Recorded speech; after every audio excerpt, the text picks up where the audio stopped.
Hello, everybody. Welcome back to I'll Read What She's Reading. I'm Reggie. I'm Michaela. And I'm Kennedy. We're discussing Manacled today, you guys. It's been a long-awaited episode. I can't remember. I know Michaela finished it.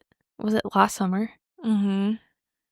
And then I read it next. I think I finished it in December. I don't know. We've been meaning to do an episode because you guys have been asking. Before we start discussing spoilery things, we kind of want to give a little bit of an explanation of this book to people who are maybe skeptical about starting it, because if you're not aware, it is a pretty dark book and there are a lot of triggering elements to it. And ever since we've posted about Manacled and our reading experience, I feel like we get a lot of messages asking about the book. Do you think I would like it? And so before, we'll tell you guys when the spoilers are about to start, but we just want to give any of you who are curious just a little synopsis of it. But before we do that, let you know that it is a fan fiction of Harry Potter. It is going to be traditionally published in September under a new name, Alchemized, by SenLinYu. And you currently cannot find it on the fanfiction websites on AO3. But I'm sure if you were to search, someone's got it on a Dropbox download on a Reddit page that you can find it from, and you can read it online. But it's not something you can go purchase to read. And yeah, so you could wait till September if you would like to read the new version of it. But here's kind of a little synopsis of what to expect, maybe, without spoiling anything. Does someone else want to talk? I've been talking. Michaela, you do it.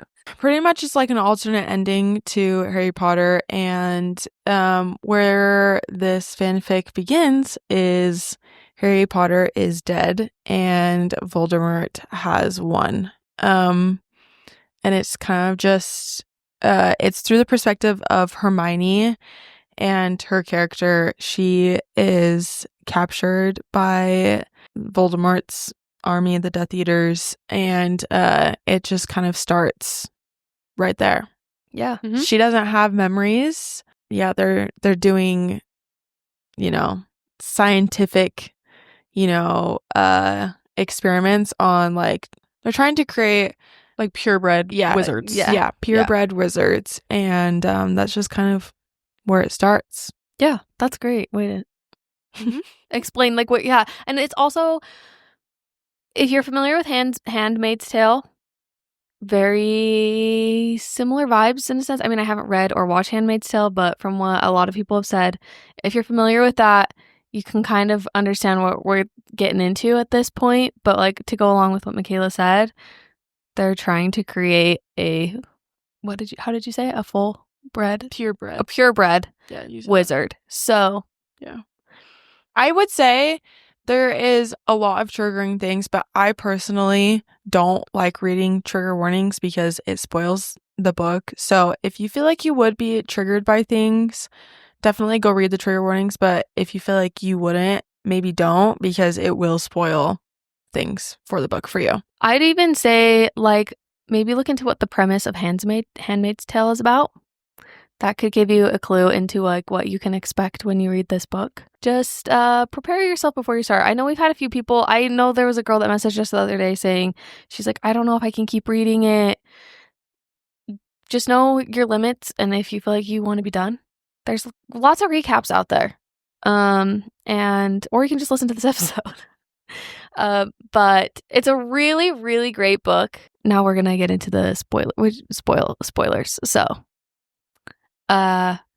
let's start with our ratings like we do with our book club episodes. Who would like to go first? 5 stars. 5 stars. You didn't give it 5 stars, did you? Mm-mm. I'll go first to sharing my thoughts. So I gave it 4 stars. I think now reading Harry Potter first is not a prerequisite to reading this book. If you have seen the movies, if you know you know the world of Harry Potter, you can obviously understand what's going on. However, in my opinion, I know Reggie's opinion differs on this. I wish I would have read the full Harry Potter series before reading this book. I think I would have just had a bigger appreciation for the story and a bigger appreciation for the characters having read Harry Potter first. Honestly, after I read Manacled, it really inspired me to start the Harry Potter series, which I since have. And I've even considered, after finishing Harry Potter, going back and reading Manacled or even reading Alchemized when it comes out in September. For me personally, especially the first portion, part 1, it just felt really repetitive to me. And I understand why it had to be repetitive. I just personally felt like the book was a little bit too long and it did drag on a little bit for me. I also think that I hate to say it was overhyped for me, but I do think it was a little bit. And I really think I just wish I would have read Harry Potter first, and then I probably would have rated it 5 stars. I really, truly think that. But what's sad is it's the first fan fiction I ever read, and I probably will never read another fan fiction that's as good as that. I know there's really great fan fiction out there. I'm not saying that there isn't anything better, but it was truly just such a well-written book that I was surprised. Reading it, it just felt like it wasn't fan fiction. It felt like a traditionally published book, which is why it was picked up to be traditionally published, and I'm so excited for her that she will have it be traditionally published. There were a lot of things I did love, like the connection. There were a lot of quotes that were so sweet, and you know, once you made it through part 1, I did enjoy the books a lot more. I was stoked when the flashbacks came. I was really entertained by that, but then also it got to a point where I was like, okay, let's get back. So for me, I just think it was a little bit too long, but still liked it. It was great.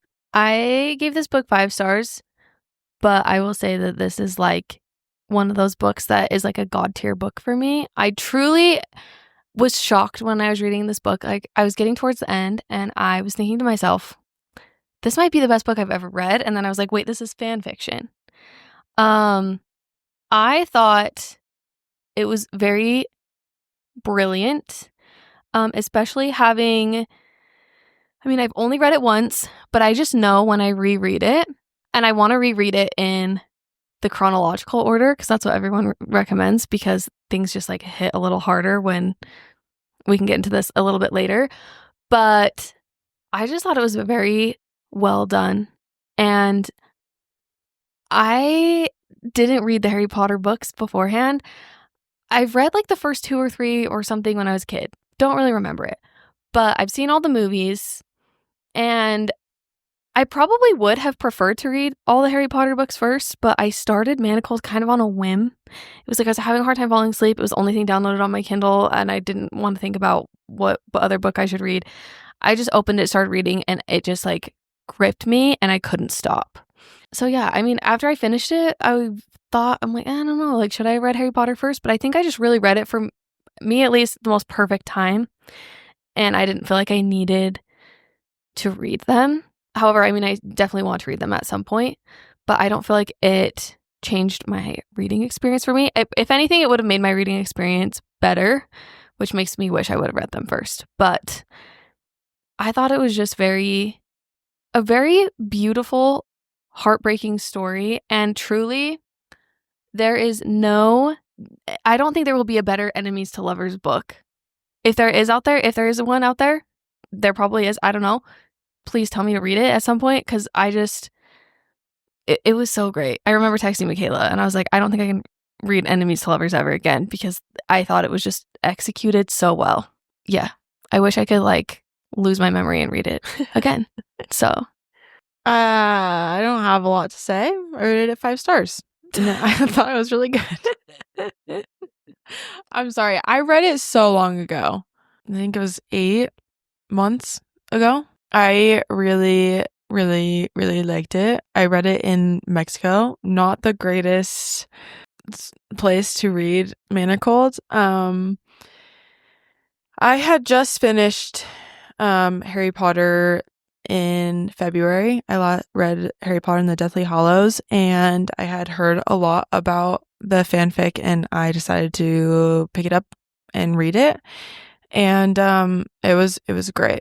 I really, really enjoyed it. It took me like 3 months to finish it because I was reading it on my phone, and I despise reading stuff on my phone. But when I was in Mexico, it was like the time where I didn't want to bring a book into a pool, so I brought my phone. And yeah, I finished it, and I loved it. And it was really good. And so because it's been a while, but like I know like Michaela's read it, and I mean we've read so many books. Kennedy and I most recently finished it, but we've read so many books since then. We're not gonna do like a crazy deep dive on the book, but we just kind of want to share just our overall likes, dislikes, maybe share a few things about Alchemized coming out and some of our thoughts on that.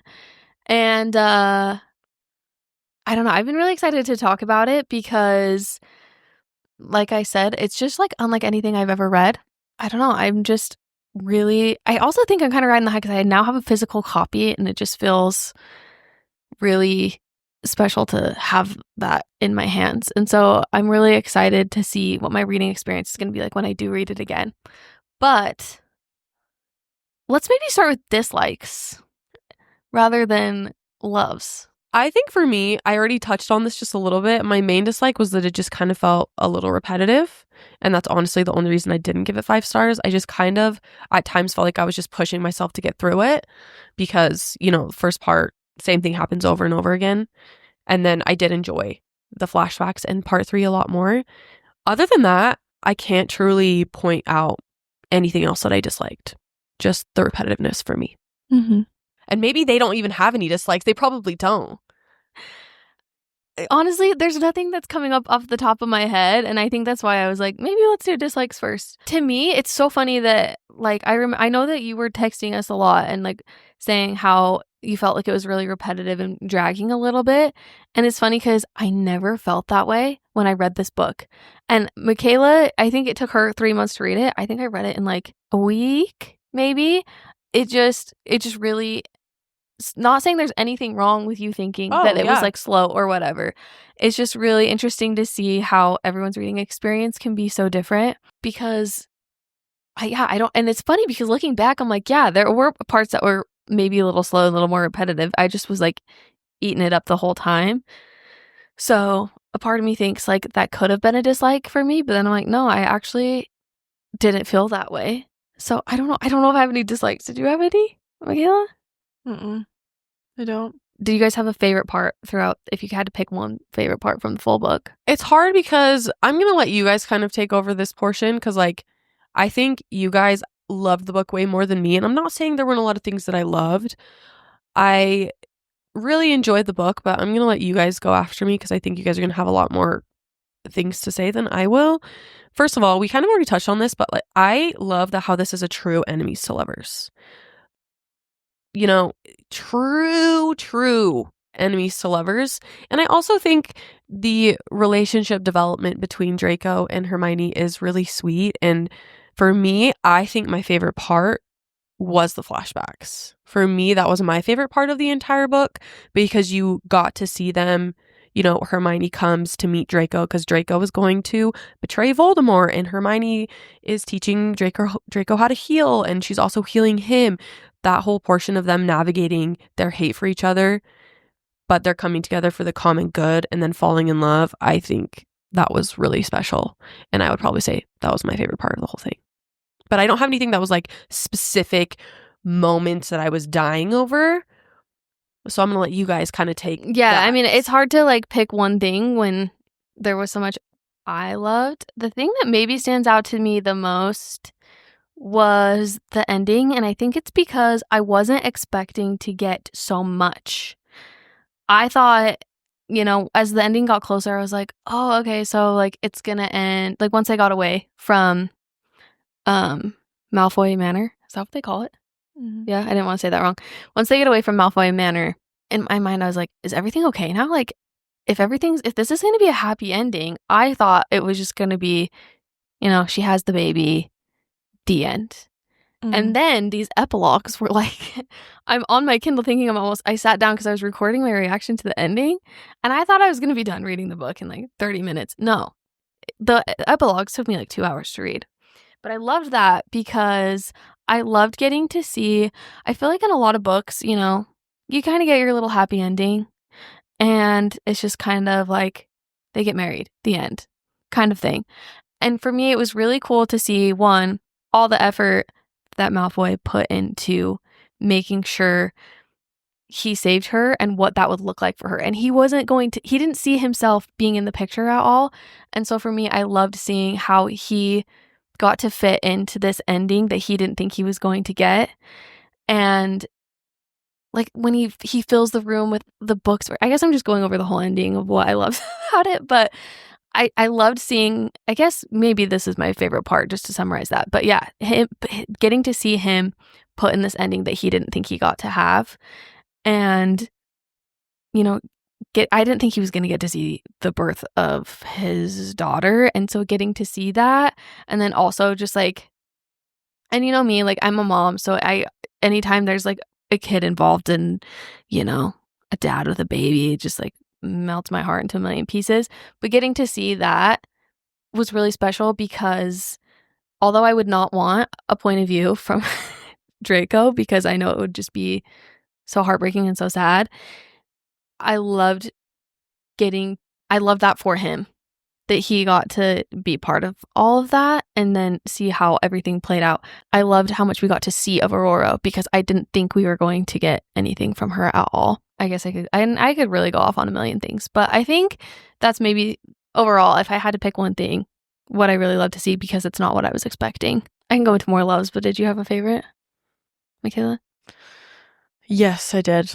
I cried on a beach chair. And Cole's like, "Are you okay?" I'm just gonna read a little quote, okay? Oh, am I gonna cry? Yeah, maybe. I might cry. He stared down at his daughter for several seconds. When he moved, she could tell that he stopped breathing. His fingers spasmed as he started to reach out. He hesitated and then just barely brushed the baby's palm, as though he expected his touch to poison or break her. The tiny hand reflexively closed around his finger, gripping it. Draco sat frozen. Hermione watched him and recognized the expression in his eyes as he looked down at the little person who was clinging tenaciously to him, possessively and adoringly. Yeah, that broke me. Yeah. In the best way. That was probably my favorite part because I'm a sucker for happy endings. And I truly thought that Draco wasn't going to get it. And because he, I don't know, was, I think, the hardest on himself.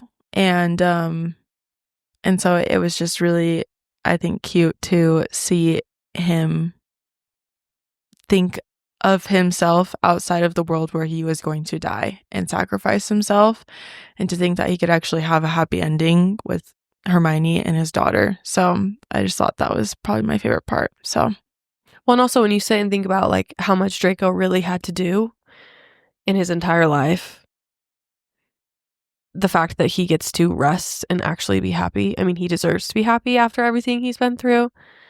And honestly, for how dark this book is, I'm surprised it had a happy ending. I thought for sure something was actually, I was just telling these two, what I thought was going to happen at the end of the book was that the book was going to end and Hermione was still sitting in the cell and she dreamt this entire thing and none of it was real. That's how I thought the book was going to end. So the fact that it ended with a happy family threw me for a loop for sure. But the little speech that she gives him, where she basically is telling him, she's like, "You promised to care about her?"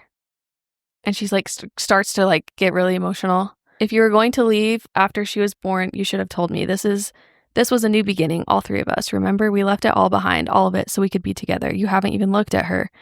And then she gets like mad at him. She's like, "You have to like look at her." And then that's when that moment happens. Well, I mean, just imagine the guilt he's going through in that moment. Mm-hmm. Oh, yeah.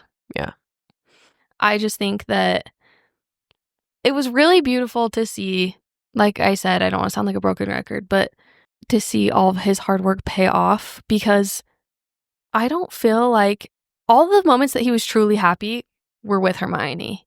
It was probably so he probably still hasn't forgiven himself for everything that he had to do to get to that point. And I think that the baby was like a reminder to him of everything that had happened. But then so cool to have that moment. And then after that moment, the next page basically goes on to say how he spent every moment with her. He was absolutely obsessed with her. And I think that she got to heal a part of him that he didn't think was going to be healed, which I really loved. Mm-hmm. So good. Yeah. So good. I have a little quote. I think another reason, I think part of the reason Hermione was the way that she was towards the end of the book is because of Draco. You know, she was kind of working for the Order of the Phoenix, right? She's working for the Order. That's what it's called, right? Mm-hmm. And I felt like in the flashbacks, once again, the flashbacks were my favorite part. So that's, I feel like, what I'm going to focus on. But, you know, I kind of felt like everybody in the Order just kind of brushed Hermione aside, wouldn't listen to her ideas, wouldn't listen to her views. And they just kind of put her as this, you're just a healer type thing, you know? And she was never listened to, and I felt like Draco did listen to her. And so one quote that I found that I think is really sweet, and I remember getting emotional. I can't remember. I don't think I cried in this book, which makes me sound heartless. Okay, I'm not heartless. I cry plenty. Thank you. It's you are not replaceable, he said. His hands were shaking as he gripped her. You are not required to make your own death convenient. You are allowed to be important to people. The reason I took that vow was to keep you alive, to keep you safe. And in the flashbacks, I felt like Draco was the only person that was rooting for Hermione and that listened to Hermione and took what she said and really applied it, which I think is part of the reason why I loved that portion of the book. And it was weird to like, not that, you know, Harry and Ron and everybody were villains, but they were a little bit, I mean, when you watch Harry Potter and you read Harry Potter, they're kind of put on this little pedestal. But in this book, not that they're the villains, but they do seem a little bit more, for lack of better words, like douchey, you know?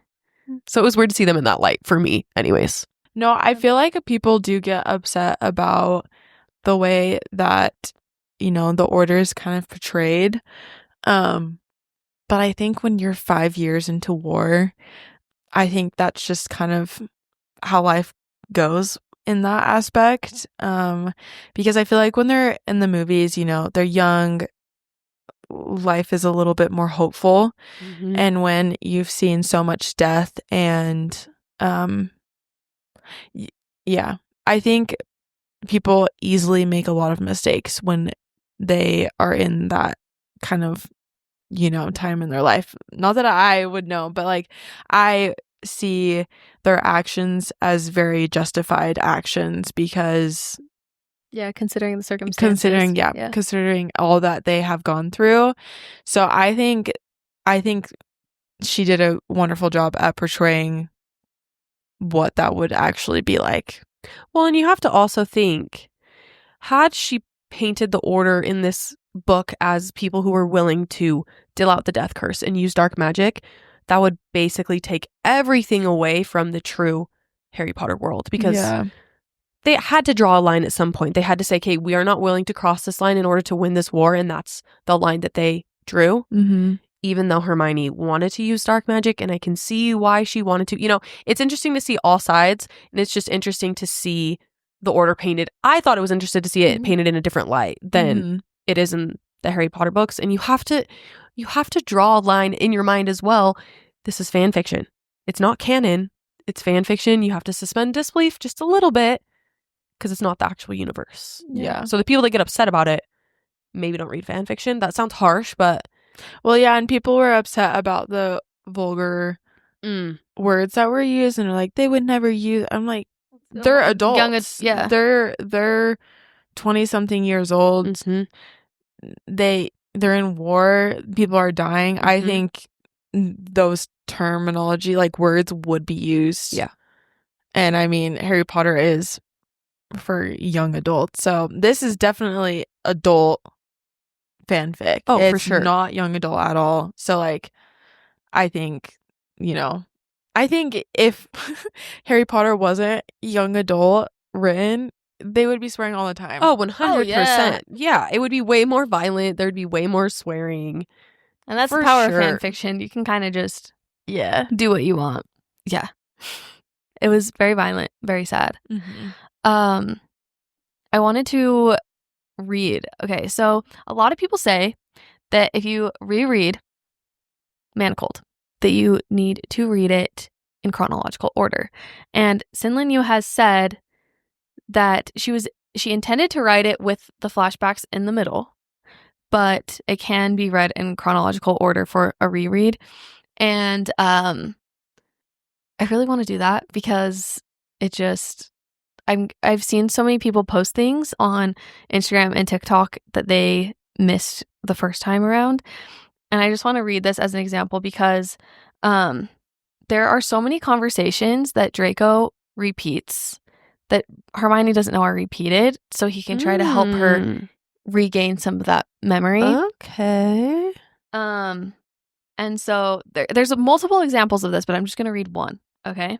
So before in the flashback, Draco says, "Are you needing a confession for something, Granger? Should I tell you everything I've done?" He drew closer so that he towered above her. She forced herself not to shrink or cower back. She stared up into his eyes. "Do you want to?" she asked. And then, this is at Malfoy Manor, present day. "Are you needing a confession for something? Should I tell you everything I've done?" He asked in a careful drawl. He drew closer so that he towered above her. She forced herself not to shrink or cower down further. Then she was already slumped. She stared up into his eyes. A question rose to her lips, and she felt somehow that it was vital that she ask it. "Do you want to?" She said. He stared at her as though he were considering something. Then his eyes grew flinty, and he stepped back. So there were a lot of moments where because he's been able to like replay everything in his brain. Mm-hmm. He's just doing everything he can to try to help her remember. I also loved when is it in the middle of the night, she's walking down the hallway and he's drunk and he like comes up to her and he calls her Granger. Oh. Yeah. I was like, Instead wait, of that's Mudblood. Yeah. And she was like, "Wait, what?" And he kisses her. I was kind of mad in the moment because I was like, what is he doing? But then that kind of had me thinking, I'm like, okay, there's something here that I'm missing. And so I would be interested to know the people who read this first. I mean, not to say we're bandwagon fans, but, you know, we're kind of on a bandwagon because I think Manacled's been out for a while. People that read it as it was coming out, do you think it was advertised as an enemies to lovers? Because obviously, I don't know about you guys, but I went into this knowing that Draco and Hermione were going to be together. So the entire time, the first portion, I was like, well, he actually loves her, so what's going on? I kind of wish I would have read it not knowing anything, but I'm curious to know even the people who read it as it were coming out, did they have any inkling that they were going to be together? Do you get what I'm trying to say? I would guess so because there's it's called the Hermione fanfiction, I guess. So I would guess so. Yeah. But here's a fun fact. I think you guys maybe knew this. I didn't know this. I didn't know there were flashbacks in this book. I did. I had no idea. I was on my Kindle reading it, and I remember, I didn't ever need to like skip back for anything, so I never looked ahead at like the chapters because the chapters went from like, what is it, like 28 to flashback 1 or something. And anyways, I go to start and it was a flashback, and then I was like freaking out. Then I was like, oh, okay. Had I known that there were flashbacks, I think I would have pieced together things a little better than I did. But I liked that I didn't know that. Because I kept thinking, I'm like, this is such a long book, and there's got to be so much more that happens. But it was cool to see that there was stuff that happened before. So that was a fun surprise for me. I like that you didn't know that either. No. I literally knew nothing. I didn't read the trigger warnings. I didn't know the Handmaid's Tale stuff. Didn't know anything. Yeah, I only knew Handmaid's Tale vibes. I didn't read the trigger warnings either, but I knew it was a Handmaid's Tale vibes just based on the fan fiction the fan art I had seen, because it's similar. How did you know there was flashbacks? Did you see it? I can't remember if I saw a TikTok or I might have like looked at the chapters on my Kindle and then I scrolled and then I saw there were flashbacks. I can't remember if I saw a TikTok first or if I did that on my Kindle first. I don't remember. But I did know there were flashbacks, so it wasn't a surprise, which I don't think that would have impacted my reading experience, not knowing there were flashbacks. In fact, I think if I wouldn't have known there were flashbacks, I would have been like, this is dragging on forever. Not to once again, I'm sorry, I feel like I'm sounding so negative, but I really did struggle with part 1. And I think if I would have not known there were flashbacks, I would have been like, this is never ending. I'm never going to finish this book. But knowing that there was something else coming kept me motivated. Yeah. If that makes sense. Yeah. Can we also talk about, this is another thing I loved, that Ginny was the one that got to go back and defeat Voldemort. Mm-hmm. I love that so much. Obsessed. Here's one thing I will say that I'm glad that I read it later than everybody else, is the amount of fan art I had access to was so great. And actually, this is not annoying of me, but I read it on my Kindle, and my Kindle is old as tar. It's like from 2013. So when I would click on the links, I don't know if Reggie's Kindle will take her to like a website. My Kindle will not. So after I read every chapter, I'd pull out my phone and click on all the links at the end of the chapters to look at the fan art on my phone. You know, shout out to everybody who has fan art, because the fan art, I think, made this book 10 times better for me. The fan art for Manacled is so great. Yeah. Mm-hmm. Who's Gosh, that where main did it girl? go? That Ava Like, I am Avondale? obsessed. Who's the one girl that does a lot of fan art? What's her name? Avon? I don't know. It's like at the bottom of every I don't remember. Yeah. Avondale or something. I don't know. Shout out to you. I love you. Yeah. Fantastic. Killed it. Slayed the house down boots. Oh, I just found a quote I highlighted, so I'm going to read it. If I could change the past, I'd save you every time. I can't. Because I'm so dumb. I didn't know that you could download it to your phone. I literally was reading it on the AO3 website. Oh, you were? Yeah. Yeah, I remember you saying that, and I was like, because you were saying you had to scroll on like was it a PDF version, or was it literally just the website? No, it was literally just the website. I had Okay. no idea. That's okay. I was very unskilled or uneducated in the fanfic world. I didn't know you could download it. I have since then downloaded 6 fanfics of Harry Potter. So I have them on my phone. I have them. I know now you can download them. Uploading your Kindle, didn't know that was a thing. I mean, I don't have a Kindle, but I didn't know that was a thing. Anyways, We're going to get you a Kindle. Just so you can read your fan fiction. Just for so you that can read reason my only. fanfics. No, seriously, think about it. It'd be so much nicer. I hated my life reading that. Even on if my it's just phone. for your fan fiction, that makes it worth it. Yeah, Mhm. it's true. I know, I was trying to read a few chapters of Dark Age yesterday on my phone because I forgot to take my book with me to the Super Bowl party. Shout out to me reading during the Super Bowl, but I was like, I can't do this. So props to you. That's quite the book to have to read that way. Also, So, just imagine, you liked it that much reading it on your phone. Just imagine how much you would have liked it if you would have had a physical copy or on a Yeah, You but would it have was liked that actually much more. kind of nice because You were in the pool. I was in the pool and the links. I could click on all Yeah, the true. links. True. For all the fan art. fan art's so good. Because at the end of every chapter, she has like 5 or 6 links for that chapter that you could click on and stuff. Which, I'm not kidding, really made the experience so much better. I wish every book was like that, honestly. Yeah. It just really helps paint a picture. And also, I had such a hard time, and I don't know about them, but I had a really, really, really hard time picturing anybody else than the people who are in Harry Potter. Which the fan art helped me separate it a little bit more, because obviously Draco does not look like the guy who plays Draco in the movies, and I do feel like the Hermione fan art resembled Emma Watson a teeny bit, just a little, but for some reason I couldn't separate. What is his name? The guy that plays Draco. Tom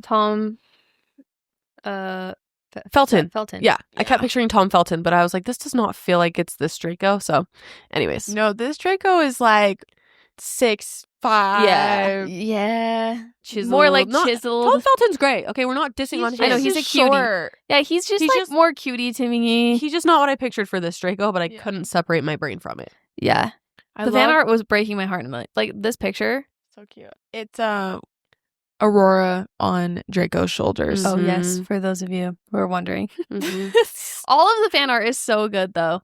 His There is a hand. guy that everyone says, because I thought, I'm like, should we do a fan cast? There's a guy everyone says for him I don't even know if he's an actor though. He might just be a model. You know, if there's one But thing you we know love what? doing on this podcast is fan casting models. But yeah, I couldn't. What's weird is that I completely didn't picture the actual actors from Harry Potter. Yeah, I don't know could why. only. I mean, maybe I did with Hermione, but like I just knew in my brain that I needed to not. Well, I think in my mind, for this Draco and the Draco in the movies, he just had a major glow up. Like it Oh, yeah. wasn't Tom Felton. Like Draco was just like, he's cute. He's cutie. He's a cutie in the movies, and he just had this major glow up, and I just disassociated like the actor. Wish I could have done that. You know, He was hardened by war, literally, and Yes. figuratively. Yes. yes. The chiseled chest. Yeah.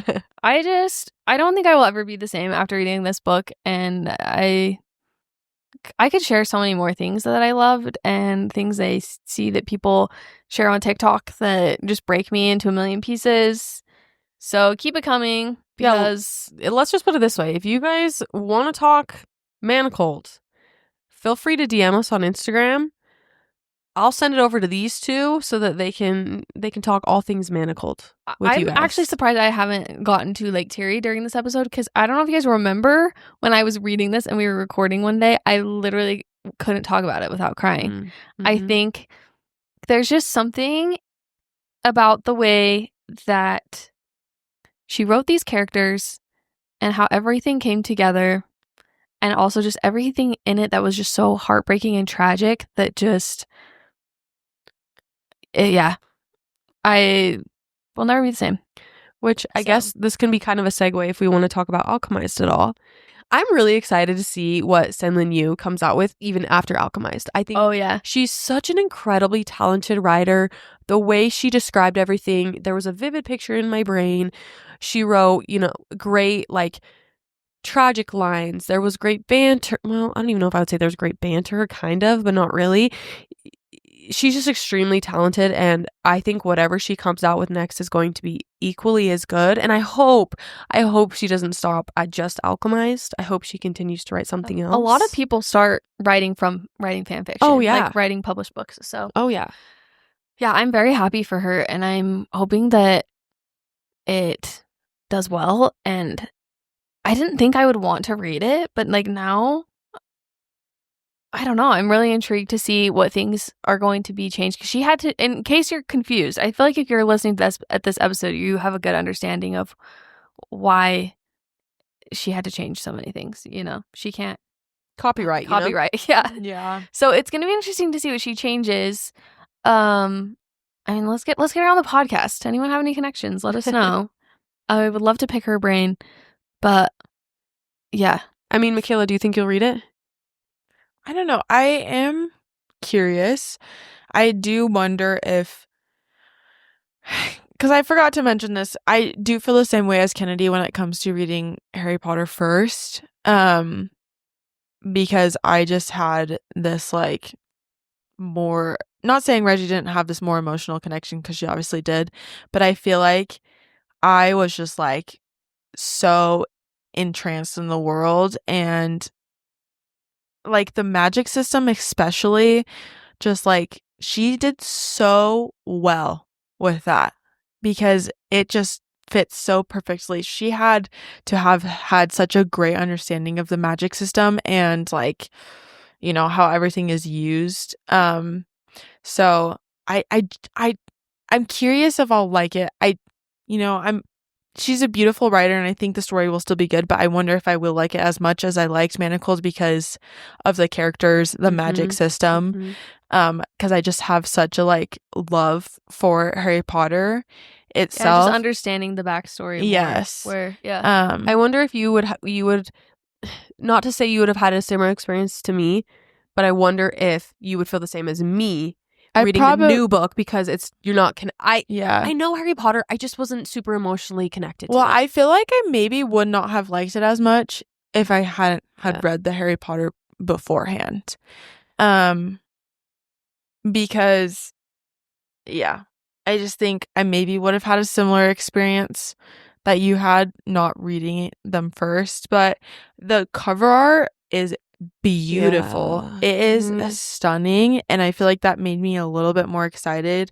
I think I kind of want to read Manacled again closer to when Alchemized comes out and kind of see what she changes and what she adds to like make the story make sense, because the story wouldn't make sense if you took away all the Harry Potter stuff. So I genuinely am very curious. She has a very brilliant mind from what I can see from reading Manacled, that I'm feeling confident that she's going to come up with something really amazing. It's just going to be, interesting to see how she does I'm it. confident in her yeah. abilities 100%, but I can't see how you take away everything that has to do with Harry Potter, and it would literally make no sense. Part of me, I'm sure this isn't what she's going to do. I wonder if she just changes all the names, if that's enough. Like changes the names of the spells, if that's enough. I Do you know what I mean? I wonder because the magic system, I don't know, is also... I think for me, I'm for sure going to buy the book, number one, because for a few different reasons. Number one, correct me if I'm wrong, I don't believe authors make money off of AO3. Is that correct? No. So I want to buy it to support her because I read her book when it was free. Like, I want to support her so that she gets a check, Not that it matters, but I think this is a book that I don't think I'm going to read it right when it comes out.